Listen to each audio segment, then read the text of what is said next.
আন্তর্জাতিক অপরাধ ট্রাইব্যুনালে চলছে মানবতা বিরোধী অপরাধের মামলার কার্যক্রম। এ বিষয়ে আরও জানাতে সেখান থেকে সরাসরি যুক্ত হচ্ছেন GM মাহমুদ।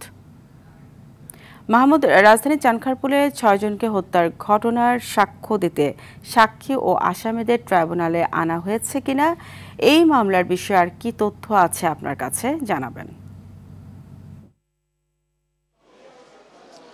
ফারিয়া, কিছুক্ষণ আগেই আন্তর্জাতিক অপরাধ ট্রাইব্যুনাল ১-এ ৫ই আগস্ট অর্থাৎ গত বছরের ৫ই আগস্ট রাজধানীর চানখারপুলে যে ৬ জনকে হত্যার ঘটনা ঘটে, এই ঘটনার মামলার ১৪তম দিনের সাক্ষ্যগ্রহণ শুরু হয়েছে।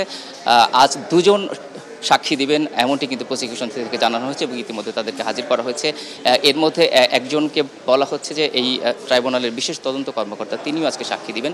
অর্থাৎ তদন্তকালীন সময়ে তারা যে তথ্য উপাত্ত এবং আলামতগুলো জব্দ করেছেন এগুলো আদালতের কাছে উপস্থাপন করবেন এবং সেই তদন্তকালীন বিভিন্ন ঘটনার বর্ণনা তারা তুলে ধরবেন। এরপর কিন্তু আসামি পক্ষের আইনজীবীরা তাদের জেরা করবেন। এভাবেই কিন্তু একটি স্বাক্ষর আসলে কার্যক্রম সম্পন্ন হয়। এভাবে আজকে দুজনের সাক্ষ্য নেওয়া হবে।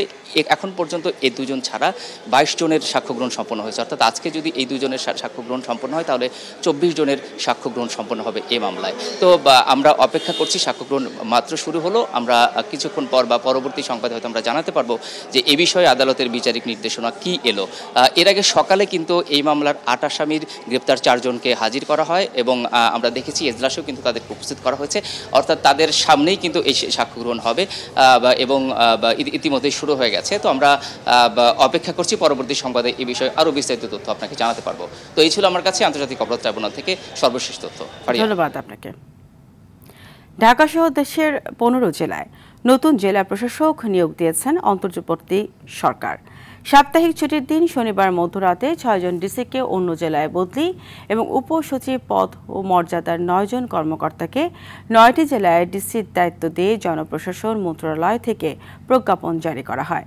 বদলি হওয়া ৬ জনের মধ্যে বরগুনার ডিসি মোহাম্মদ শফিউল আলমকে ঢাকায়, বাগেরহাটের ডিসি আহমেদ কামরুল হাসানকে নোয়াখালীতে, কুষ্টিয়ার আবু হাসনাত মোহাম্মদ আরেফিনকে হবিগঞ্জে, ভোলার মোহাম্মদ আজাদ জাহানকে গাজীপুরে, সিরাজগঞ্জের মোহাম্মদ নজরুল ইসলামকে গাইবান্ধায় এবং খুলনার মোহাম্মদ তৌফিকুর রহমানকে বগুড়ার ডিসি করা হয়েছে।